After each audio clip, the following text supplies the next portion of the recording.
మరి నిజంగా ఈ సాయంత్రము దేవుడు మనతో మాట్లాడినట్లు ప్రార్థించిన బిడ్డకు కూడా వందనాలు. మీ అందరూ కూడా ప్రార్థిస్తున్నందుకు వందనాలు. మరి మనము ఈరోజు దీనత్వం, సాత్వికం వీటి గురించి మనము నేర్చుకుందాం. మరి వినయమును సాత్వికమును మీరేం చేయాలి? ధరించుకోవాలి. ఈ వినయము సాత్వికము మనము నేర్చుకోవాలి అనంటే, కలిగి ఉండాలి అంటే ఎవరి దగ్గర నేర్చుకోవాలి? యేసయ్య దగ్గర. యేసయ్యే నేను సాత్వికుడును దీన మనసు గలవాడను గనక మీ మీద నా కాడి ఎత్తుకొని నా యొద్ద నేర్చుకొనిడి అన్నాడు. మనము జీవించే జీవితమే యేసయ్యది. అసలు గలతీ 2:20లో బ్రతుకువాడను నేనిక కాదు, బ్రతుకువాడిల క్రీస్తేసే, నా ప్రభునితో నేను సహా సిలువ వేయబడి తిని, సిలువ వేయబడి తిని. మనం జీవించే జీవితమే యేసయ్యది, మనం కాదు. It's not క్యార్లిన్. మీ పేర్లు పెట్టుకొని నేను కాదు. ఎవరు నా యందు జీవిస్తున్నారు? యేసయ్యే. మన లోపల యేసయ్య మూర్తి భవించి మనల్ని ఆయన నడిపించాలి. కనుక 20లో మనం చూద్దాము.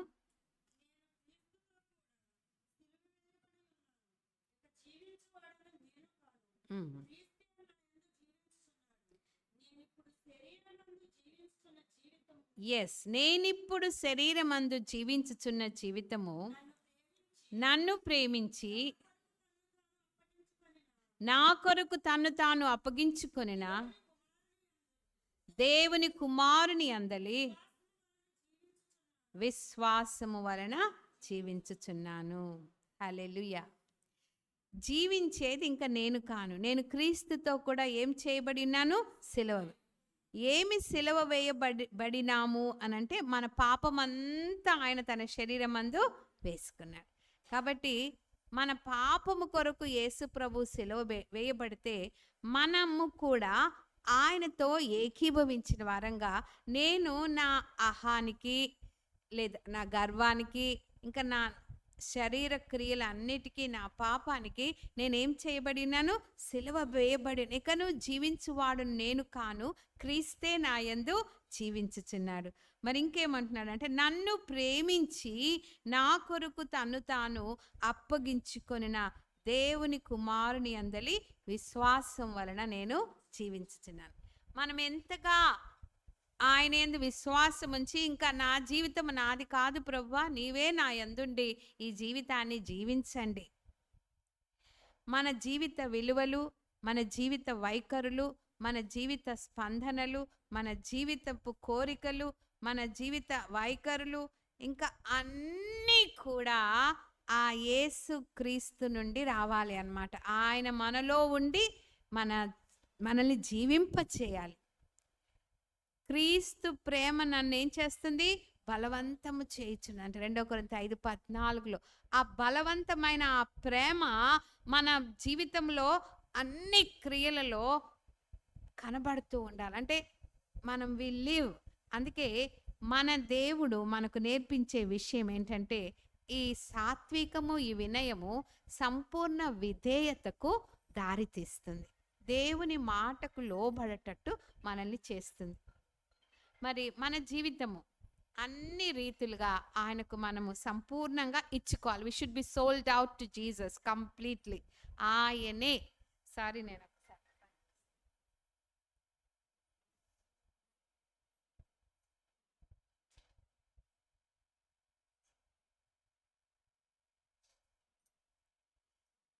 మరి మన ప్రభువు తన్ను తాను తగ్గించుకున్న విషయంలో ఫిలిప్పీలకు రాసిన పత్రిక 2వ అధ్యాయంలో చాలా క్లియర్గా తగ్గింపు, వినయము, సాత్వికము ఏ రీతిగా ఆయన కలిగి ఉన్నాడో మనం చూస్తాము. అది మనం చదువుకుందాం. ఫిలిప్పీలకు రాసిన పత్రిక 2వ అధ్యాయము 4వ వచనం. మీలో ప్రతి వాడును తన సొంత కార్యములను మాత్రమే కాక ఇతరుల కార్యములను కూడా చూడు.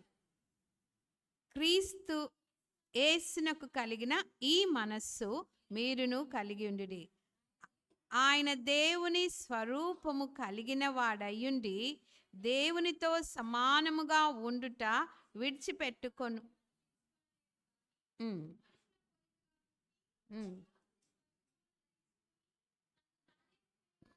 తన్ను తానే రిక్తునిగా చేసుకొనెను మరియు ఆకారమందు మనుషుడుగా కనబడి మరణము పొందునంతగా, అనగా శిలువ మరణము పొందునంతగా విధేయత చూపిన వాడై తన్ను తాను తగ్గించుకొనెను.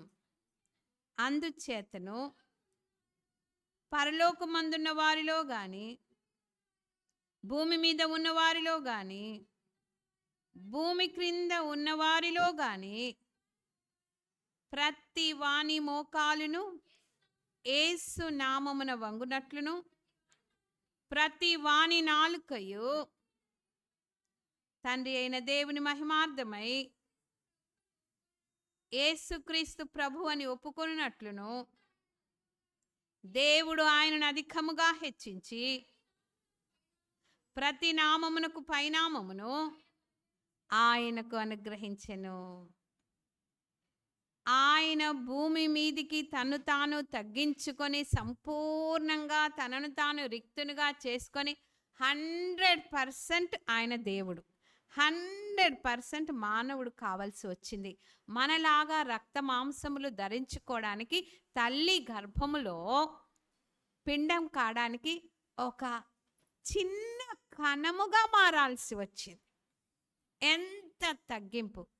ఆకాశ మహాకాశములు పట్టజాలని మహా గొప్ప దేవుడు, మాట చేత సమస్తాన్ని సృష్టించిన దేవుడు, అధిక శక్తి సంపన్నుడు, అధిక జ్ఞాన సంపన్నుడు, ఉన్నవాడు అనువాడైనవాడు, అన్నిటికీ ఆధారభూతుడు, ఆది సంభూతుడు, ఆయన లేకుండా ఏది కలగలేదు, అన్నిటికీ ముందున్నవాడు అంతగా తగ్గించుకొని ఒక తల్లి గర్భములో రక్త మాంసములు ధరించుకొని మన కొరకు తన పరిశుద్ధమైన నిష్కలంకమైన నిర్దోషమైన గొర్రెపిల్లగా మారి రక్తం చిందించడానికి, మనందరి శ్రమలలో సహానుభవము కలిగి ఉండడానికి, మన శోధనలు ఏంటి, మన కష్టాలేంటి, మానవ బ్రతుకేంటి అర్థం చేసుకోవడానికి, మన పేదరికాన్ని మన దరిద్రతను అర్థం చేసుకోవడానికి ఒక దరిద్రుడుగా ఆయన ఈ లోకంలో పుట్టడానికి ఎంత తగ్గించుకున్నాడు. అందుకే ఆయన అంత తగ్గించుకొని వచ్చాడు గనుకనే ఆయన హెచ్చింపబడ్డాడు. నిజమే, మన జీవితంలో ఆయనే మనకు మాదిరి. వినయానికి సాత్వికానికి కలిగే రిజల్ట్ ఏంటంటే సంపూర్ణ విధేయత. దేవుని మాటకు సంపూర్తిగా లోబడే మనస్సు వినయము సాత్వికమును ద్వారా వస్తుంది. ఆయన మాటకు ఆయనకు సంపూర్ణంగా మనల్ని మనం ఇచ్చుకోవడానికి, విధేయత చూపించడానికి ఈ వినయము సాత్వికము చాలా మనకు అవసరం. అందుకే ఆయన నామము అన్ని నామముల కంటే పైన. ఆయన వచ్చాడు, మరణించి 3వ రోజు తిరిగి లేచి ఆయన పునరుత్థానుడై వెళ్ళిన తర్వాత అన్ని నామముల కంటే, పరలోకం మందున్నవి కానీ భూమి మీద ఉన్న భూమి క్రింద ఉన్న ప్రతి నామము కంటే, అన్ని నామముల కంటే ఆయన నామము. అందుకే ప్రతివాని మోకాలు ఆయన నామాను వంగునట్లు, ప్రతివాని నాలుక యేసు ప్రభువును ఒప్పుకొనున్నట్లు తండ్రి మహిమార్థమై దేవుడు తన కుమారుణ్ణి హెచ్చించి. ఎంత తగ్గించుకుంటే అంత హెచ్చి. మనందరికీ తెలిసిన వాక్యము మరి మత్తయి సువార్త 23:12 ఎవరైనా చదవండి. తన్ను తాను హెచ్చించుకొనివాడు తగ్గించుకోడు, తన్ను తాను తగ్గించుకొనివాడు హెచ్చు. ఎంతగా తగ్గించుకున్నాడు, రిక్తుడయ్యాడు. పరలోకము విడిచిపెట్టాడు. దేవునితో సమానముగా ఉండటం విడిచిపెట్టకూడని భాగ్యమని ఎంచుకొనక కంప్లీట్గా ఒక పశువుల పాకలో పసిబాలుడుగా పవలించడానికి ఆయన తగ్గించుకున్నాడే. ఆయన వినయము, ఆయన సాత్వికము, ఆయన దీన మనస్సు మనం ఒక్కసారి మరి గుర్తుంచుకుంటే, మనం అవలంబిస్తే, అనుసరిస్తే మన జీవితాలు కూడా ఎంతో ధన్యమవుతుంది. మరి దీన మనస్సుకు ఆయన మారు పేరు, విధేయతకు ఆయన మారు పేరు, వినయానికి ఆయన మారు పేరు. కనుక చిన్న పాట పాడుతూ ఉంటే దేవుడు మన ఎడల ఆయన ఎంతగా ఒక మాదిరి చూపించాడో ఈ పాటలో ఉంటుంది. ఆ పాట పాడిన తర్వాత మనము ఈ స్టడీలోనికి వెళ్దాం. విధేయతకి అర్థము చెప్పిన వినయ మనస్కుడా, విధేయులుగా నుండ మాదిరి చూపిన వినయ మనస్కుడా, అవిధేయత తొలగించుమయా, నీ దీన మనస్సు కలిగించుమయా, అవిధేయత తొలగించుమయా, నీ దీన మనస్సు కలిగించుమయా, విధేయతకే అర్థము చెప్పిన వినయ మనస్కుడా, విధేయులుగా నుండ మాదిరి చూపిన వినయ మనస్కుడా, పరిపూర్ణమైన భయభక్తులతో తండ్రికి లోబడితివే, ప్రతి విషయములో పంపిన వాని చిత్తము నెరవేర్చితివే, పరిపూర్ణమైన భయభక్తులతో తండ్రికి లోబడితివే, ప్రతి విషయములో పంపిన వాని చిత్తము నెరవేర్చితివే, శ్రమని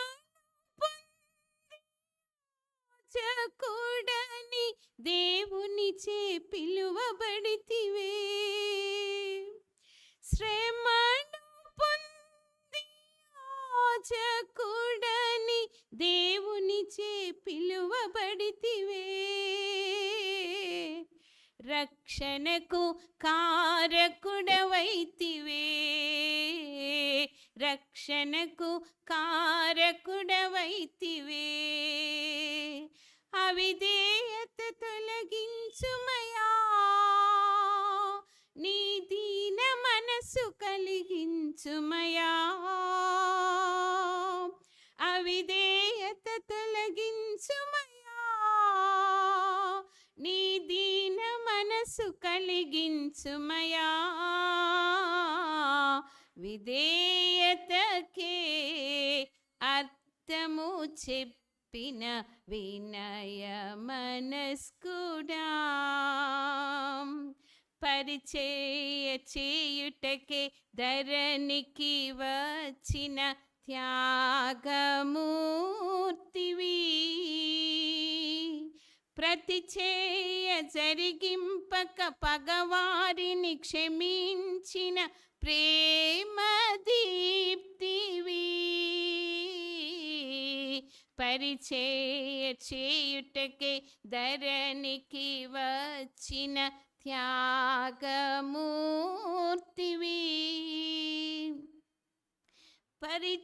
ప్రతిచేయ జరిగింపక పగవారిని క్షమించిన ప్రేమది తీవి,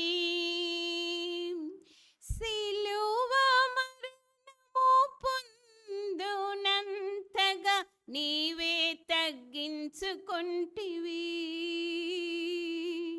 సిలువ మరణము పొందునంతగా నీవే తగ్గించుకొంటివే,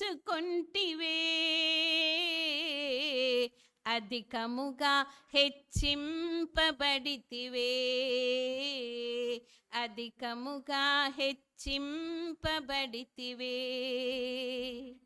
అవిధేయత తొలగించుమయా, నీ దీన మనసు కలిగించుమయా, అవిధేయత తొలగించుమయా, నీ దీన మనసు కలిగించుమయా, విధేయతకే అర్థము చెప్పిన వినయ మనస్కుడా, విధేయులుగా నుండ మాదిరి చూపిన మనుజ కుమారుడా. మనుష్య కుమారుడిగా మనము తండ్రికి ఎలాగూ లోబడాలి. 100% తండ్రికి తెలియకుండా ఏది చేయలేదు. అన్నీ కూడా తండ్రికి లోబడే ఆయన చేసినాడు. మరి ఆయన మాదిరి విధేయతకు, వినయానికి, దీన మనస్సుకు మన మోడల్ యేసు ప్రభు. ఆయన దగ్గరే మనము నేర్చుకోవాలి. మరి ఈ దీనత్వము, ఈ వినయము, ఈ సాత్వికము మనము కలిగి ఉంటే మనకేం వస్తుంది? యేసు ప్రభే చెప్పాడు. మత్తయి సువార్త 5వ అధ్యాయంలో ధన్యతల్లో మనం చూస్తాము. సాత్వికులు ధన్యులు, వారు భూలోకమును భూలోకాన్ని స్వతంత్రించుకోవడం అంటే భూమంతా మనదవుతుందా? What is it? సాత్వికులు ధన్యులు, వారు భూలోకమును స్వతంత్రించు అంటే ఆత్మలు. ఎస్, ఇంకా సాత్వికము, తగ్గింపు, దీన మనస్సు, మీక్నెస్.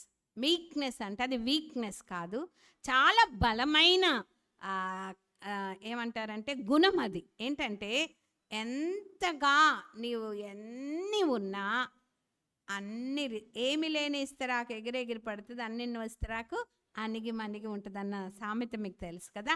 మనకి ఎన్ని ఉన్నా దేవుని మాటకు లోబడడానికి మనల్ని మనం సంపూర్తిగా అంచుకొని తగ్గించుకొని ఆయన చెప్పినట్టు చేయడానికి మనము నిండుకుండా తొనకలు. ఎంత సాత్వికం ఉంటే అంత అలజడి తక్కువ అవుతుంది, మనలో నిర్మలత్వం ఉంటుంది. అంత స్పష్టంగా దేవుడు మన జీవితం ద్వారా కార్యాలు జరిగించి ఎంతోమంది హృదయాల్లో మనకు స్థానం ఇస్తాడు. ఎస్తేరు జీవితం మనం చూసినట్లయితే ఆమె వినయానికి, సాత్వికానికి ఒక ప్రతీకగా నిలిచింది. ఒక అనాథ బిడ్డ. ఈ సాత్వికులు భూలోకంలో ఏం చేస్తారంట? స్వతంత్రించుకుంటారు. How did Esther become the queen of that great empire? అహష్వరోష్ రాజు జీవితంలో ఈ వినయ మనస్కురాలు, ఈ సాత్వికమైన స్త్రీ ఒక రాణి ఎలా కాగలిగిందంటే, మీకు అంతా నేను కథ చెప్పను కానీ మీకు తెలుసు, మీరు సేవకురాండ్రు. ఎస్తేరు జీవితంలో ఆమె తన అన్నయ్య అయిన మొర్దెకై పినతండ్రి కుమారుని దగ్గర ఎదిగినప్పుడు కంప్లీట్ ఒబీడియన్స్. ఏం చేయమంటే అది చేసింది, ఏది చెప్పొద్దంటే అది చెప్పలేదు, ఎలా ఉండమంటే అలా ఉన్నది.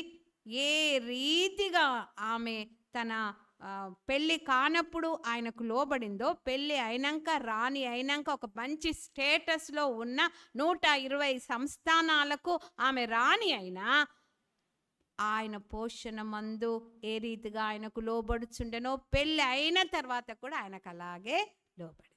That is it. విధేయత మారదు.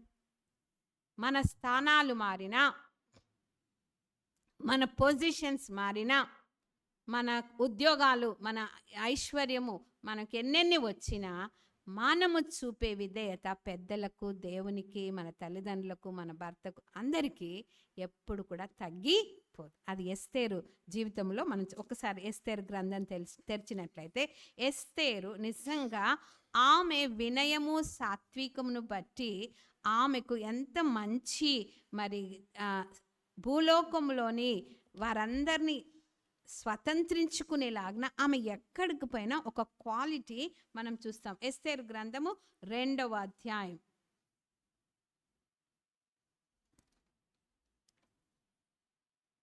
15 నుండి చదువుతాను.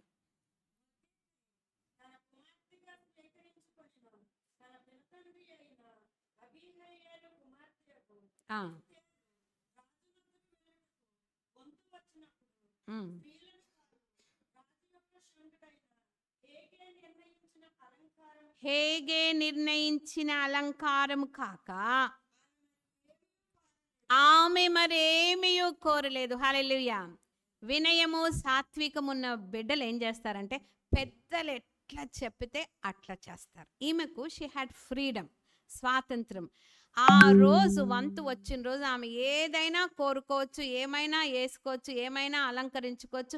ఆమె అడిగిందల్లా ఇస్తారు. ఒక సంవత్సరం పాటు అన్ని బ్యూటీ ట్రీట్మెంట్స్ మరి అన్నీ అయిపోయినాక వచ్చే ఆ రోజు ఆమె ఏమైనా కోరుకోవచ్చు, ఏ డ్రెస్ అయినా వేసుకోవచ్చు, ఏ అలంకారమైనా వేసుకోవచ్చు, ఏ నగలైనా పెట్టుకోవచ్చు. కానీ ఎంత వినయము సాత్వికం కలిగిందంటే తన అన్న దగ్గర ఎట్లా పెరిగిందో హేగే షండుడైన మరి అధిపతికి గా ఉన్న హేగే వశంలో ఆమె అప్పగింపబడిన ఆమె వినయాన్ని సాత్వికాన్ని ఎక్కడ రాజీ పడచేసి ఆమె వదులుకోలేదు. ఆయన నిర్ణయించిన అలంకారము కాక మరేమీ ఆమె కోరలేదు. చూడండి, మన పిల్లలు మనము మన సంఘ బిడ్డలందరికీ మనం నేర్పేది ఏంటంటే ఎన్నోసార్లు there is freedom for young people. సేవకురాండ్రుగా మనం ఏం చేయాలంటే మన పిల్లల్ని గైడ్ చేయాలి. మన వశంలో ఉన్న యవ్వన బిడ్డల్ని, మన పిల్లల్ని, మన సంఘ బిడ్డల్ని మనం గైడ్ చేయాలి. మీకెంత స్వాతంత్రం ఉన్నా you should have a mentor. మిమ్మల్ని నడిపించే నాయకుల ఆధ్వర్యంలో వారు ఎలా చెప్తే అలా మీరు ఉండాలి. ఈమె అలంకారం విషయంలో కూడా ఏది నిర్ణయిస్తే అదే వేసుకున్నట్టు చూస్తున్నాం. నిజంగా మన జీవితంలో వినయము సాత్వికం ఏం చేస్తుందంటే నాకు నచ్చింది కాదు, నా పెద్దలకు నచ్చింది ఏంటి, అది వినయం, అది సాత్వికం. నాకు నచ్చింది కాదు, నా దేవునికి ఏది నచ్చుతుంది, నా దేవుని ఏది సంతోషపెడుతుంది, నా దేవునికి ఏది మహిమ తెస్తుంది, నా ఇష్టం నెరవేర్చుకోవడం కాదు. మన ఇష్టాన్ని సంపూర్ణంగా సిలువ వేసుకోవాలి, స్వార్థాన్ని చంపుకోవాలి, మనల్ని మనం ఉపేక్షించుకోవాలి. ఎవరైనాను తన్ను తాను ఉపేక్షించుకొని తన సిలువను ఎత్తుకొని నన్ను వెంబడించు. ప్రతిరోజు మన ఇష్టాలను ఈమె ఆ రోజైతే తన ఇష్టము నెరవేర్చుకోవడానికి కంప్లీట్ లైసెన్స్ ఉంది. కానీ ఆమె ఏం చేసింది? నో, ఈరోజు కూడా నేను ఆయన ఇష్టమే, నాకు ఎవరు పెద్దగా ఉన్నారో వారి ఇష్టమే నేను, మరి అందరి ఇష్ట ప్రకారం కోరుకొని వెళ్ళినారు. కానీ ఈమె హేగే నిర్ణయించిన అలంకారం తప్ప ఏమీ, అది కింద చదవమ్మా. ఎస్తేరును చూచిన వారికందరికీ ఆమె యందు దయ పుట్టెను. ఇంకా ఈ ప్రకారము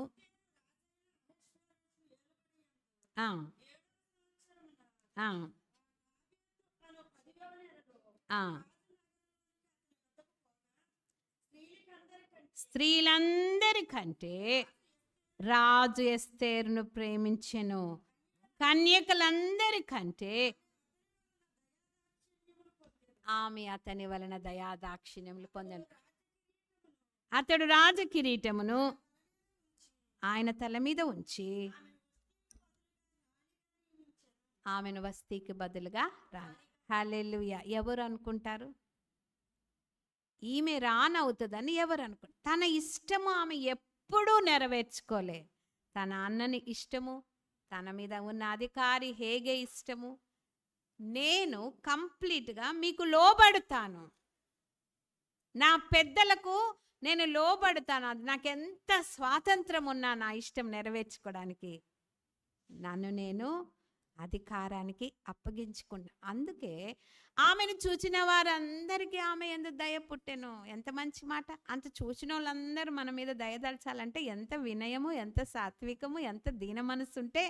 ఆమె వస్త్రాలు, ఆమె వేసుకున్న అలంకారాల కంటే కూడా, నగల కంటే కూడా ఆమెకు ఈ వస్త్రాలే అలంకారంగా ఉన్నాయి.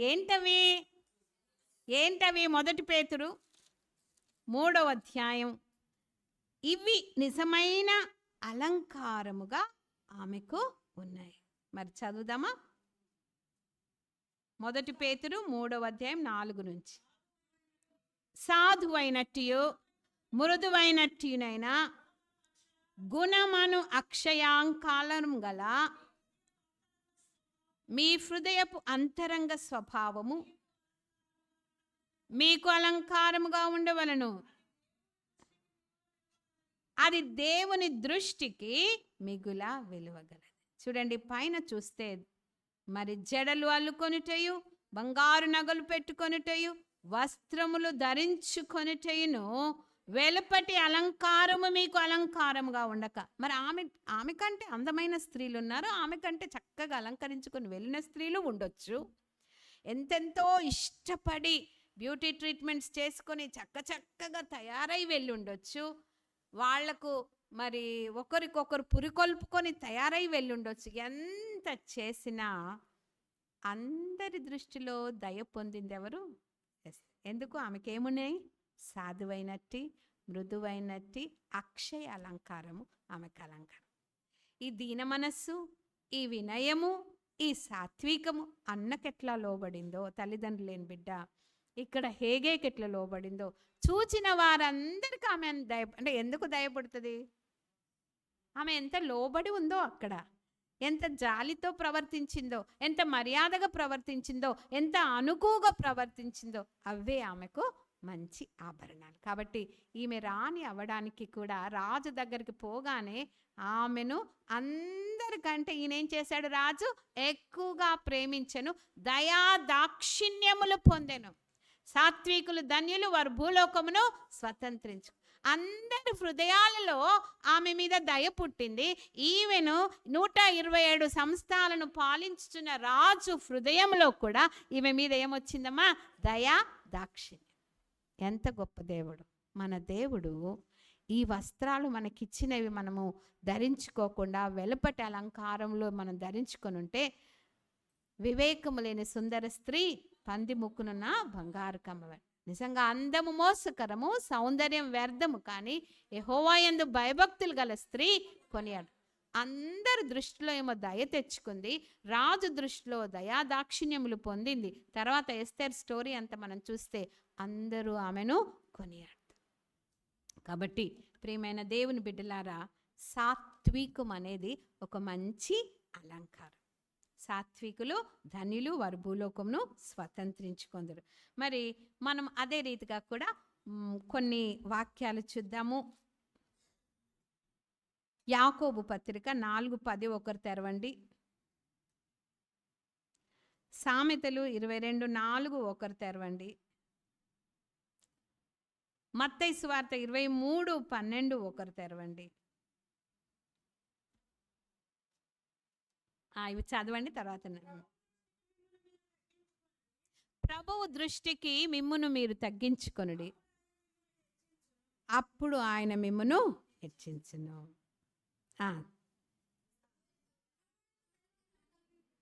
అమ్మా చదవండి. యెహోవా యందు భయభక్తులు కలిగినట వినయమునకు ప్రతిఫలము, ఐశ్వర్యమును, ఘనతయు, జీవమును దాని వలన కలుగును. నిజంగా ఈమెకు అవే కలిగినాయి. దేవుని యందు భయభక్తులు కలిగి ఉన్నది కనుక ఆమె రాణిగా ఘనత పొందుకుంది, ఐశ్వర్యం పొందుకుంది, జీవమును పొందుకుంది. యూదులందరూ చంపివేయబడాలన్న ఆజ్ఞ వచ్చినా ఆమె జీవము, తన జనాంగము జీవమంతా తన ప్రార్థనల ద్వారా 3 రోజులు ఉపవాసం ఉండి ప్రార్థన చేయటం ద్వారా ఆమె జీవమును కూడా పొందుకుంది. నిజంగా ఎస్తేరు జీవితంలో ఆమె భయభక్తులు కలిగినందుకు అది వినయమునకు ప్రతిఫలం. ఐశ్వర్యము, ఘనత, జీవము దాని వలన కలుగు. ఎవరైతే వినయమనస్కులుగా ఉంటారో, దేవుని భయభక్తులు కలిగి ఉంటారో, వారికి తప్పకుండా దేవుడు ఇవి దయచేస్తాడని మనం తెలుసుకోవచ్చు. సామెతలు 11:2, యాకోబు 4:6.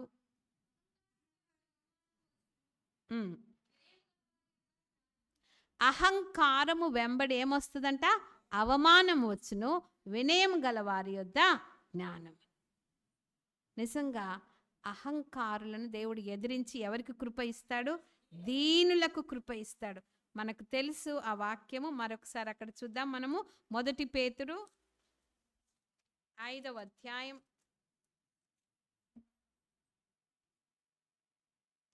మరి మనం చదువుకుందాము. 5 నుండి చదువుకుందాము. చిన్నలారా, మీరు పెద్దలకు లోబడి ఉండుడి. మీరందరూ ఎదుటివాని ఎడల దీన మనస్సును వస్త్రము ధరించుకొని మిమ్మును అలంకరించుకొనుడి. దేవుడు అహంకారులను ఎదిరించి దీనులకు కృప అనుగ్రహించును. ఎవరిని ఎదిరిస్తాడమ్మా? అహంకారం. ఎవరికి కృప ఇస్తాడు? దీనులకు. 1 సమూయేలు 25వ అధ్యాయంలో అబీగైల్ స్టోరీ మనం చూస్తాం. 2 భార్య భర్తలు ఉన్నారు. కర్మేలు మయోను నందు మంచి ఆస్తి గల కుటుంబం.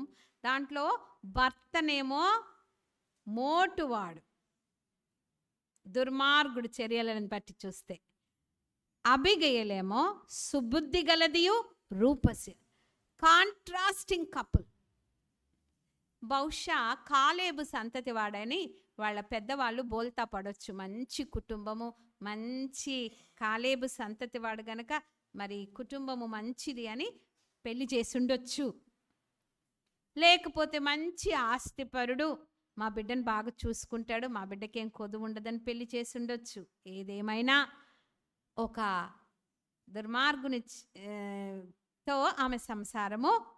చర్యలను బట్టి చూడగా అతడు మోటువాడును దుర్మార్గు. బైబిల్లో అట్లా ఉన్నది అంటేనే మనకు ఒక సుబుద్ధి, ఒక చక్కని రూపసి, ఒక మంచి తల్లి ఇట్లాంటి ఆయనతో ఎలాగా విడిచిపెట్టి పోలేదు.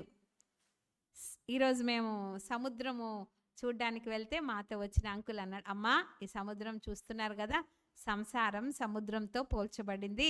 సముద్రం ఈదడం, సంసారం అంటే సముద్రం ఈదడం. నిజమే,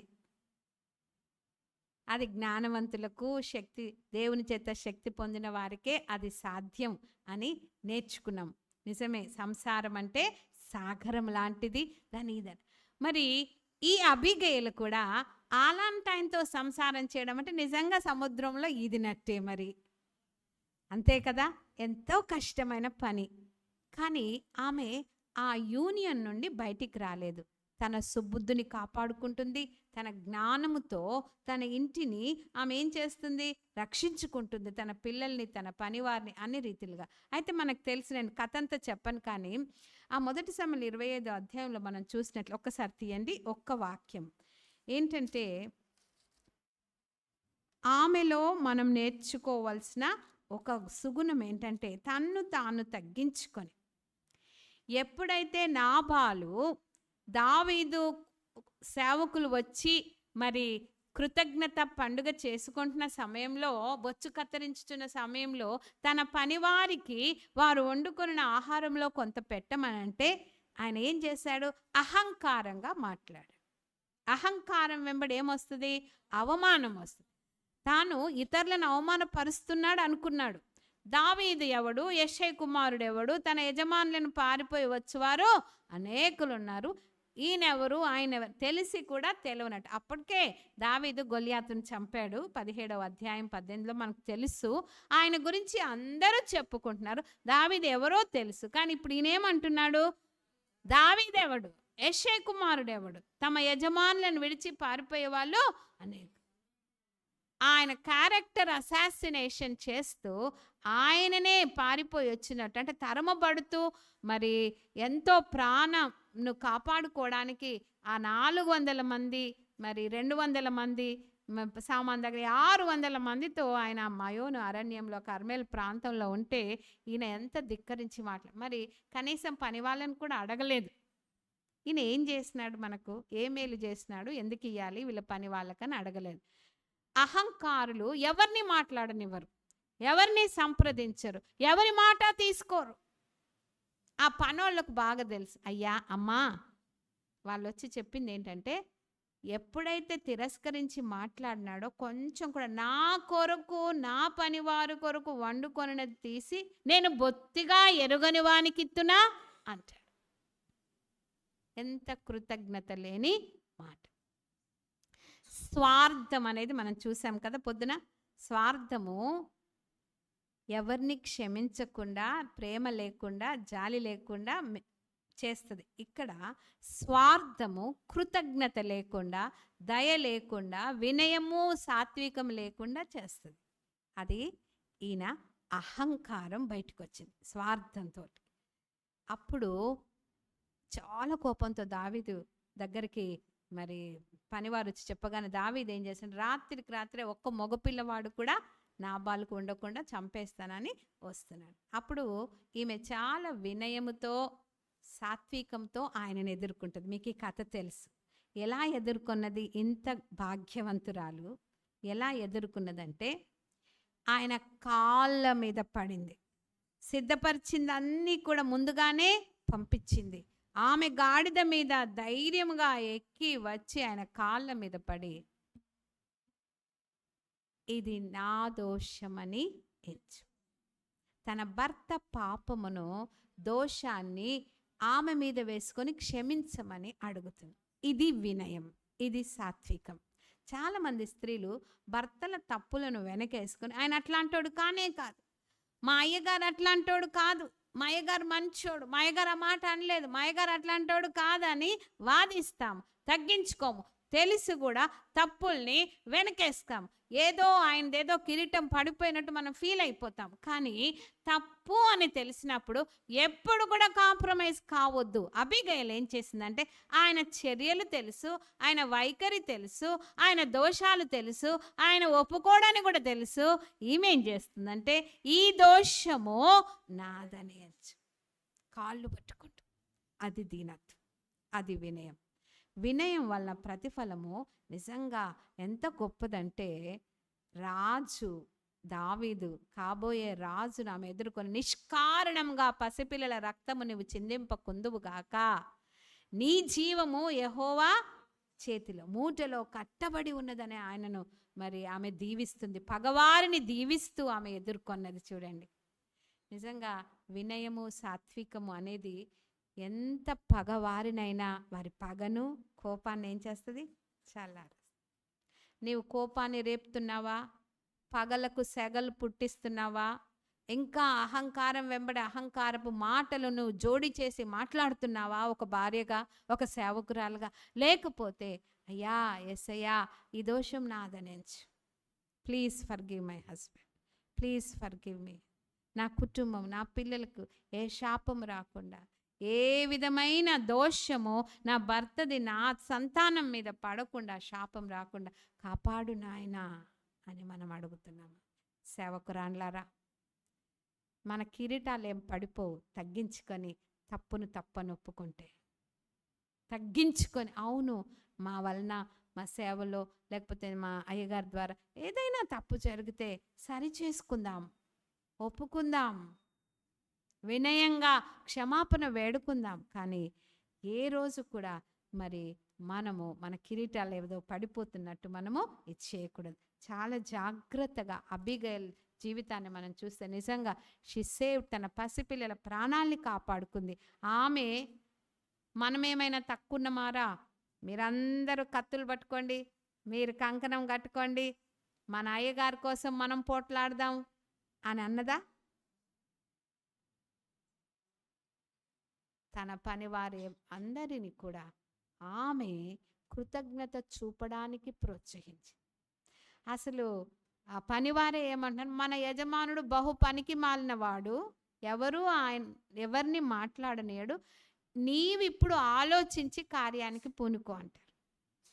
కొన్నిసార్లు మన రోల్ ఏదైనా పరిస్థితిలో, అంటే మన భర్త జీవితంలోనే కాదు, సంఘ జీవితంలో కానీ, సమాజం దగ్గర కానీ, maybe you are the person to act immediately.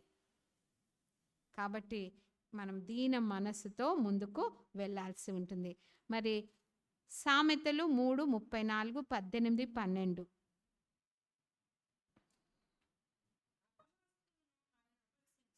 అపహాసకులను ఆయన అపహసించును,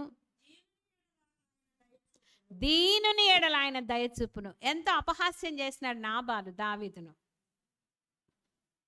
ఆయనే ఏమైంది, మొత్తినందువలన ఆ భయముతో ఆ గడ్డుల ఆయన ఏమైపోయినాడు, చనిపోయినాడు. కానీ దీనుల ఎడల ఏం చూపిస్తాడు, దయ చూపు. ఇంకా 18, 12.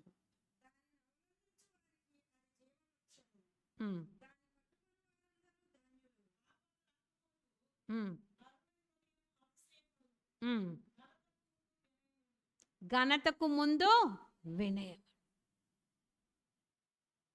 ఘనతకు ముందు వినయం.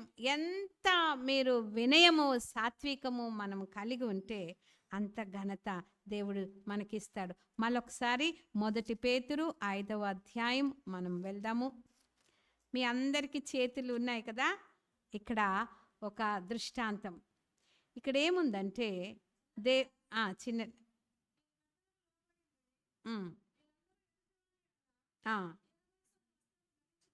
ఎస్, దేవుడు అహంకారాలను ఎదిరించి దీనులకు కృపాను. దాని తర్వాత అమ్మా చదవండి. దేవుడు తగిన సమయమందు మిమ్మును హెచ్చించినట్లు ఆయన బలిష్టమైన చేతి క్రింద దీన మనస్కులై ఉండుడి. ఆయన మిమ్మును గూర్చి చింతించుచున్నాడు గనక మీ చింత యావత్తు ఆయన. ఓకే, బలిష్టమైన చేతి కింద. ఇది దేవుని హస్తం అనుకోండి, ఇది మనం అనుకోండి. ఆయన బలిష్టమైన చేతి కింద మనం ఎప్పుడు దీన మనస్కులమై ఉండాలి. చిన్నలారా మీరు పెద్దలకు లోబడు. దేవుని బలిష్టమైన చేతి కింద మనము దీన మనస్కులమంటే తగిన కాలమందు శాశ్వతమైన బాహువులు మన క్రింద ఉండి మనల్ని ఏం చేస్తాయి, ఆయన చేతులే. ఏ చేతి కింద నీవు కంప్లీట్గా నిన్ను నువ్వు ఇచ్చుకొని సరెండర్ చేసుకొని లోబడుతున్నావో ఆయన చూసి ఒకరోజు తగిన సమయమున నిన్నేం చేస్తాడో అదే హస్తముతో నిన్నేం చేస్తాడో పైకి. యోసేపు జీవితం ఎంత సాత్వికం, ఎంత వినయం, ఎంత తగ్గింపు. ఒక బానిసగా అమ్మి వేయబడ్డాడు. ఎంతో ముద్దుల కొడుకు, ఎంత చక్కని రంగురంగుల అంగి తండ్రి కుట్టించాడు. అన్నల ద్వేషానికి బలి అయిపోయి ఆయన ఒక బానిస బ్రతుకు, ఒక ఖైదీగా ఎన్నో సంవత్సరాలు ఆయన ఖైదీగా అన్యాయంపు తీర్పు నొంది ఆయన ఉన్న ప్రతి చోట వినయంగా సాత్వికంగా, సాత్వికులు ధన్యులు వారు భూలోకమును. పోతిఫర్ హృదయంలో స్థానం ఆయన ఏం చేశాడు, పెద్దగా పెట్టాడు. జైల్లో స్థానం, జైలు అధికారి ఆయన అక్కడ ఏం చేశాడు, పెద్దగా పెట్టాడు. అందరి చేత ఆయనే పనులు చేపించేవాడయ్యాడు. చివరికి ఫరో దగ్గరికి తేబడ్డ ఫరో కూడా ఆయన ఏం చేశాడు, పెద్దగా పెట్టాడు. ఎవరైతే సాత్వికముతో వినయముతో తమను తాము తగ్గించుకొని అది ఏ పనైనా సరే దేవుడు నా చేతికిచ్చిన పని శక్తి లోపము లేకుండా నేను చేస్తాను అని తమను తాము ఇచ్చుకుంటారు. అది చిన్న పనైనా పెద్ద పనైనా సంపూర్తిగా వినయముతో మనం తగ్గించుకొని చేస్తామో దేవుడు ఏం చేస్తాడు. యోసేపు ఒక మంచి నిదర్శనం. దీన మనసు, సాత్వికము, తగ్గింపుకు. బానిసగా అమ్మి వేయబడ్డా, ఖైదీగా చెరసాలలో వేయబడ్డా తనకు దేవుడిచ్చిన కలలను ఆయన మర్చిపోకుండా ప్రార్థిస్తూ ప్రార్థిస్తూ ప్రార్థిస్తూ తాను నమ్మకంగా యథార్థంగా జీవించాడు గనక ఫరో ఏం చేశాడు, అందరికంటే ఆయనను హెచ్చించి ఆ స్థానము నీ కొరకే ఖాళీగా ఉంటుంది. దేవుడు తగిన సమయంలో ఆ స్థానం మీదకి నిన్ను తీసుకుపోవడానికి వేచి ఉన్నాడు. ఆ కరువు వచ్చింది. ఆ స్థానాన్ని భర్తీ చేసేవారు అంత జ్ఞానం గలవారు ఎవరు? దానియేలు అంతే. దీన మనస్సు సాత్వికంతో ప్రతిరోజు దేవుని సేవించినాడు గనక దానియేలు కూడా అందరికంటే ఆ 30 మందిలో ఆ 3 ప్రధానులు ఆయన్నే పెద్ద. దేవుడు ఎవరైతే మనల్ని మనం తగ్గించుకుంటామో దేవుడు ఏం చేస్తాడంటమ్మా? హెచ్చిస్తాడు. ఓకే, మరి కీర్తనలు 25:9 ఒకసారి. కీర్తనలు 149:4 రెండు చదవండి.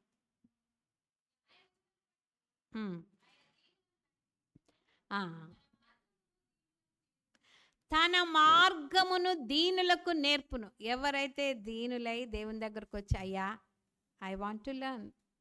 యెహోషువ మోషే దగ్గర 40 సంవత్సరాలు దీనుడై నేర్చుకున్నాడు. ఆ టెంట్ వదలకుండా తన న్యాయ విధులు ధర్మశాస్త్రము మోషే దగ్గర అన్నీ కూడా చక్కగా నేర్చుకున్నాడు. అందుకే యెహోషువను దేవుడు ఒక లీడర్ చేశాడు. దీనులకు ఆయన న్యాయ విధులు నేర్పుతాడు. వారిని ఏం చేస్తాడు? నడిపిస్తాడు. నిబ్బరము కలిగి ధైర్యముగా ఉండుము, భయపడకుము, జడియకుము అని యెహోషువ గ్రంథం 1వ అధ్యాయం 8 నుండి మనం చూస్తామమ్మా. యెహోషువ నిజంగా దీనుడై మోషేకు పరిచర్య చేసినాడు కనుక ఆయన ఒక లీడర్ అయినాడు. కీర్తన 149:4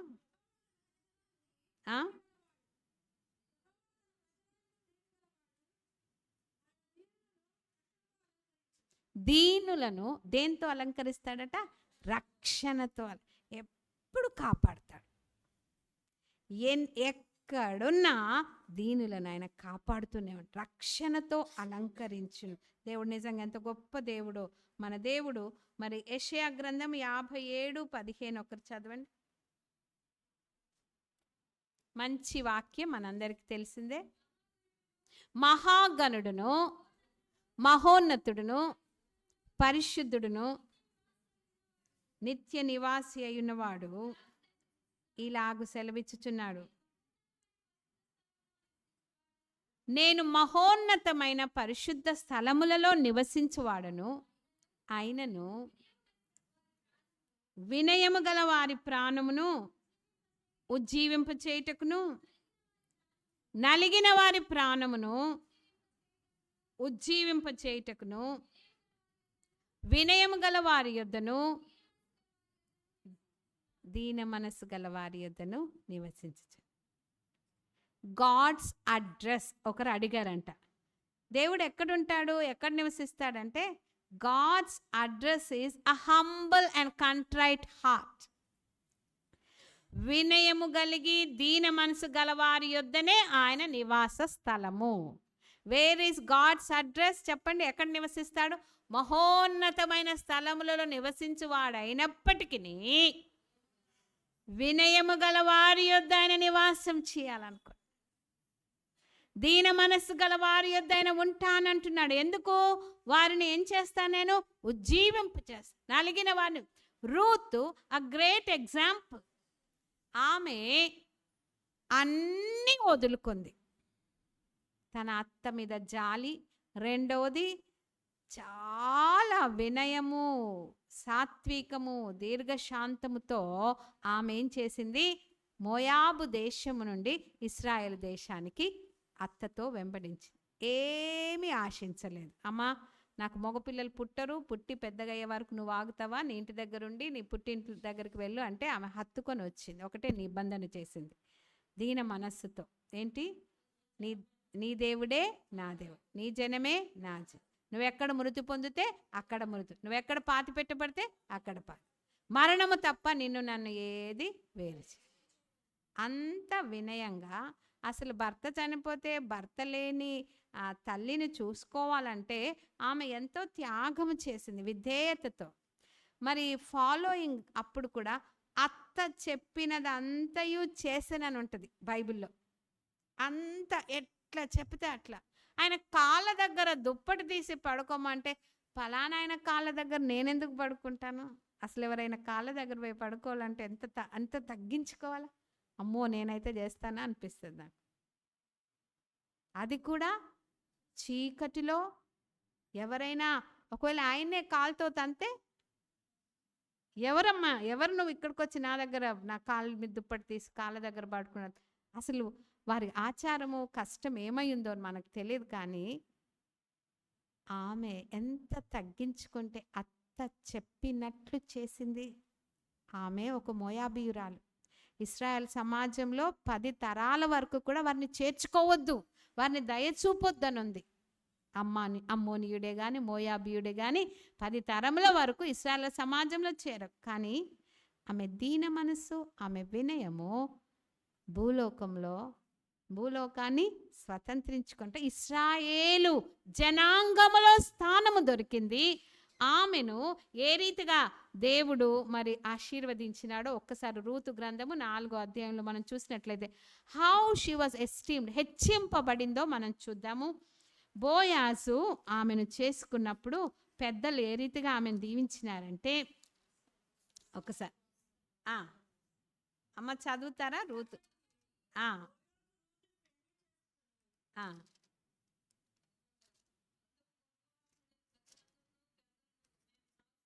మేము సాక్షులము, నీ ఇంటికి వచ్చిన ఆ స్త్రీని ఇశ్రాయేలు వంశమును వర్ధిల్లు. ఒక మోయాబీయురాలు ఇంతగా త్యాగం చేసుకొని వినయ విధేయతలతో అత్త చెప్పినట్లు సాత్వికముతో ఆమె ప్రవర్తించినందుకు వంగినట్లు అసలు పనులు ఏరడానికి పరిగ ఏరడానికి ఎంత సాత్వికముగా ఆమె పని చేసిందో. ఈ యవ్వనస్తుల్లో కొద్దివారినేమి గొప్పవారినేమి వెంబడించలేదు. మరి ఆమె సత్ప్రవర్తన మునుపటి సత్ప్రవర్తన కంటే వెనుకటి సత్ప్రవర్తన మరీ ఎక్కువ అవుతుంది, సాక్ష్యాన్ని పెంచుకుంటుంది. కానీ ఎవరి వైపు కనులెత్తి చూడకుండా పని మీదనే ఆలోచన పెట్టి అత్త చెప్పినట్టే చేస్తుంది. వేరొకరి పొలానికి వెళ్ళొద్దమ్మా అంటే వెళ్ళట్లేదు. అంత విధేయత ఆమె కనపరిచినందుకు ఈ బోయాజు ఆమెకు మరి ఒక భర్తగా మారాడు. ఇశ్రాయేలు వంశమును వృద్ధి పొందించే స్త్రీగా, యెహోవా దేవుని రెక్కల క్రింద సురక్షితంగా బ్రతకడానికి ఆమె దీన మనస్కురాలై వచ్చింది. సాత్వికముతో వినయముతో అత్తను ఫాలో చేసింది. ఎంత వెళ్ళిపోమ్మన్నా వెళ్ళగొట్టినా వెళ్ళలేదు. నాకు నువ్వే కావాలి, నీ దేవుడే కావాలి, నీ జనాంగం దగ్గరనే నేను నివసిస్తా, నువ్వెక్కడ చనిపోతా. అంతగా ఆమె తనని తాను ఇచ్చుకున్నది గనక ఇప్పుడు చదవండి అమ్మా.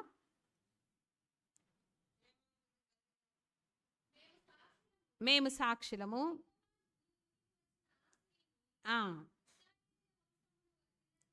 ఇశ్రాయేలీల వంశమును వర్ధిల్ల చేసిన రాహేలును పోలిన దానిగాను లేయాను పోలిన దానిగాను చేయును గాక. ఎఫ్రాతాలో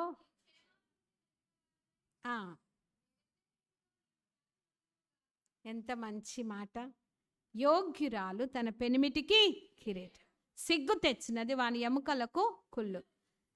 ఈమెను బట్టి, ఈ మోయాబు స్త్రీని బట్టి, ఈ సాత్వికురాలు వినయము గల బిడ్డ ఈమెను బట్టి, ఈ దీన మనసు గల స్త్రీని బట్టి ఎవరికి ఘనత వచ్చింది తెలుసా? బోయాజ్. ఆమెకు ఈమె కిరీటమైంది. ఎందుకు తెలుసా? ఈమె వంశము నుండే, బోయాజ్ వంశము నుండే యేసు ప్రభు పుట్టాడు. యేసుక్రీస్తు వంశావళిలో ఒక స్త్రీ అయింది, ఒక తల్లి అయింది. ఎంత ఘనత!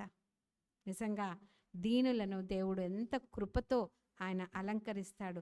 అహంకారులను ఎదిరించి ఎవరికి కృప ఇస్తాడు? దీనులకు కృప ఇస్తాడు. మన దేవుడు చాలా గొప్ప దేవుడు. మరి హన్నా జీవితం చూద్దాం. 1 సమూయేలు 2:7. ఆమె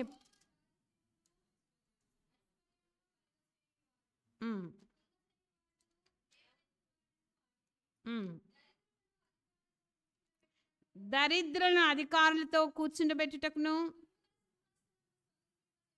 మహిమగల సింహాసనము స్వతంత్రింప చేయుటకును, మంటిలో నుండి ఎత్తువాడు. మంటి నుండి మింటికి ఎత్తు, పెంట కుప్ప మీద నుండి పైకెత్తు. మంటి నుండి మింటికి ఎత్తు, పెంట కుప్ప మీద నుండి పైకెత్తు. పైకెత్తు దేవుడు దీనులను, పై పదవుల్లో నిలుపును దీనులను. పై పదవుల్లో నిలుపును దీనులను. మంటి నుండి మింటికి ఎత్తు, పెంట కుప్ప మీద నుండి పైకెత్తు. మంటి నుండి మింటికి ఎత్తు, పెంట కుప్ప మీద నుండి పైకెత్తు. హన్నా ఆ ప్రార్థన అంతా మీరు చదవండి. దీనులకు ఆయన ఎంత కృప చూపుతాడు. మరి పెనిన్న ఎంత గర్వంగా మాట్లాడింది, ఎంత అహంకారంగా మాట్లాడింది. కానీ ఆమె పిల్లల్ని ఎవ్వరూ కూడా దేవుడు ఎత్తుకోలేదు. కానీ ఈమె తగ్గించుకొని తన హృదయాన్ని కుమ్మరించి ఏడ్చి దీన మనస్సుతో, మరి ఆ యాజకుడు ఏలి ఈమె తాగి మత్తురాలై ఉందని అపార్థం చేసుకున్నా కూడా ఆమె ఏమన్నది? అయ్యా, నేను మత్తురాలుగా, నేను కుమ్మరిస్తున్నాను. ఒకవేళ దేవుడు నాకు మగబిడ్డనిస్తే నేను తిరిగి ఇస్తాను. మరి ఆ హన్న ఎంత దీనురాలై ప్రార్థన చేసిందో, ఆమె ప్రార్థన ఏం చేసింది తెలుసా? సమూయేలును, అక్కడ ఏలి కుమారులు గుమ్మము దగ్గర పాపము చేస్తూ, ఏలి కుమారులు చాలా భయంకరంగా ప్రవర్తిస్తున్నా వారి ప్రభావము నీడ తన బిడ్డ మీద పడకుండా దీనురాలి ప్రార్థన కాపాడింది. హల్లెలూయా. మన పిల్లలు ఈ లోకంలో ఎన్నో చోట్ల పెరుగుతూ ఉంటారు. వారి ప్రభావం, వారి నీడ గర్విష్ఠులు, పాపిష్ఠులు, దుర్మార్గులు, మరి నానా రకాల కామోద్రేకులుగా వారు సొంత యాజకుని పిల్లలు అట్లా చేస్తూ ఉన్న ఈ దీనుడైన సమూయేలును కన్నా ఈ తల్లి ఆ కొడుకును ఒక ప్రవక్తగా దేవుడు ఎన్నుకొని ఇశ్రాయేలు ప్రజలకు నాయకునిగా చేయుటకు ఆ దీనురాలి ప్రార్థన, ఆమె చేసుకున్న కవెనెంట్ నిబంధన, ఆమె మ్రొక్కుపడి నిలుపుకున్నది. ప్రతి ఏటా వచ్చి కుమారునికి ఒక అంగి కుట్టించి ఏమేమి హితవు చెప్పిపోయేదో, కానీ ఆ దీన మనస్సు ఆ కుమారుని ఏం చేసిందమ్మా? హెచ్చింది. కాబట్టి మనం ఎప్పుడు కూడా మర్చిపోద్దు, దీన మనస్సు సాత్వికము ఎంతో గొప్పది. రూతును హెచ్చించింది, హన్నాను హెచ్చించింది, అబిగైల్ పిల్లల్ని దేవుడు కాపాడాడు. రూతు కుమారుడు మరి యేసు ప్రభువుకు ముత్తాత అయ్యాడు. మరి హన్నా కుమారుడు ఒక ప్రవక్త అయ్యాడు. ఈ రీతిగా మనం చూసుకుంటూ పోతే ఎస్తేరు ఒక గొప్ప రాణి అయింది. ఇవన్నీ కూడా మన బిబ్లికల్ ఎగ్జాంపుల్స్. రేపు మనం చూద్దాము అహంకారంగా ప్రవర్తిస్తే వచ్చే నష్టమేంటో. ఇప్పుడు లాభాలు చూసాం, మరి గర్విష్ఠులు ఎలాగ ఓడిపోతారు, దేవుడు ఏ రీతిగా వారిని చేస్తాడు. ఇవి లేకుండా మనం గర్వంతో ఉంటే ఏమవుతుందో మనం రేపు చూద్దాం. కానీ ఈరోజు అయ్యా, దీనత్వమే గొప్ప గుణమని నేను నేర్చుకున్నాను. భూలోకము సాత్వికులు ధన్యులు, వారు భూలోకమును స్వతంత్ర. సాత్వికం ఏం చేస్తారు తెలుసా? వాక్యాన్ని తీసుకొని చెప్పుతున్నప్పుడు విర్రవీగుతున్న దుష్టత్వాన్ని పక్కన పెట్టి సాత్వికంతో వాక్యాన్ని లోపల పెట్టుకొని జీవితాన్ని సరిచేసుకుంటుంది. యాకోబు పత్రిక చివరికి చదివి ముగిస్తాను. యాకోబు పత్రిక,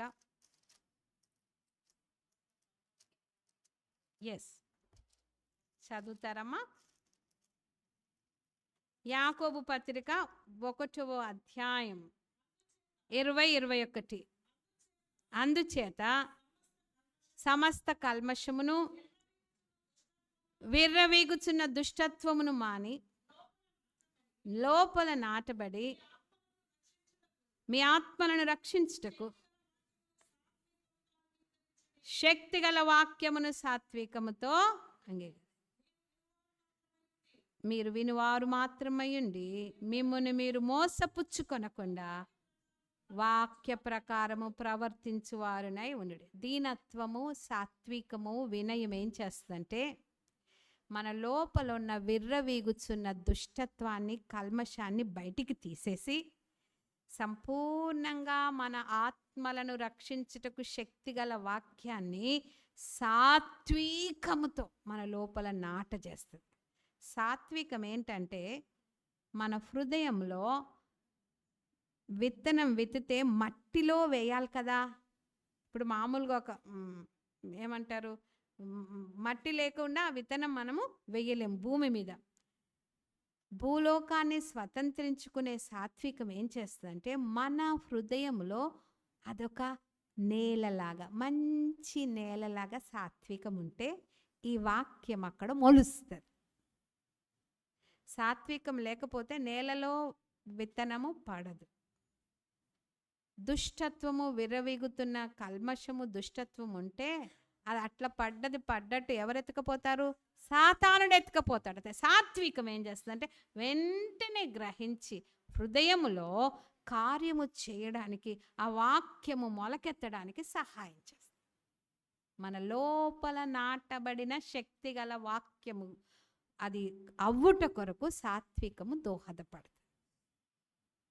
సాత్వికం లేకపోతే ఎంతమంది ఎన్ని ప్రసంగాలు చేసినా, ఎంత సేవకులు ఎంత చెప్పినా వినువారయుండి మనల్ని మనం మోసపుచ్చుకుంటాం. కానీ మనలో ఆ వాక్యము నాటబడదండి, పని చేయదండి.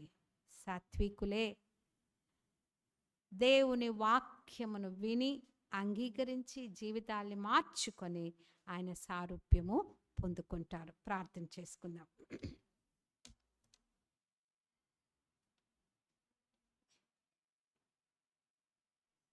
రూతు, అబిగయలు, హన్నా, ఎస్తేరు జీవితాలను మనం చూసాం. వినయము, సాత్వికము, దీన మనస్సు అనే వస్త్రాలు వీళ్ళకున్నాయి కనుకనే ఎస్తేరు రానయ్యింది. రూతు గొప్ప ఇంటివాణి, బోయజు ఐశ్వర్యవంతుని భార్య అయ్యింది. హన్నా ఒక గొప్ప ప్రవక్తకు తల్లి అయ్యింది. అబీగయలు దావీదు మహారాజు భార్య అయింది. తన సంతానం అంతటిని రక్షించుకోగలిగింది. ఈ స్త్రీలలో ఉన్న దీనత్వాన్ని, సాత్వికాన్ని మనం నేర్చుకున్నాం. దేవుడు అహంకారాలను ఎదిరించి దీనులకు కృప అనుగ్రహించు.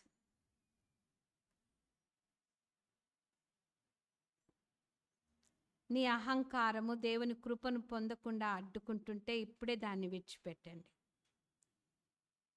సాత్వికము, వినయము లేకుండా వాక్యము వింటూ నిన్ను నువ్వు మోసపుచ్చుకుంటే, అయ్యా ఆ సాత్వికం అనే మంచి నేల నాకు దయచేయి తండ్రి, నా హృదయాన్ని మెత్తని చేసే ఆ నేల నాకు కావాలి ప్రభా.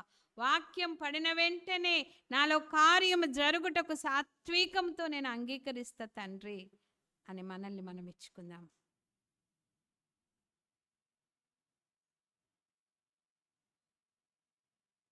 ప్రభువా, ప్రేమగల తండ్రి,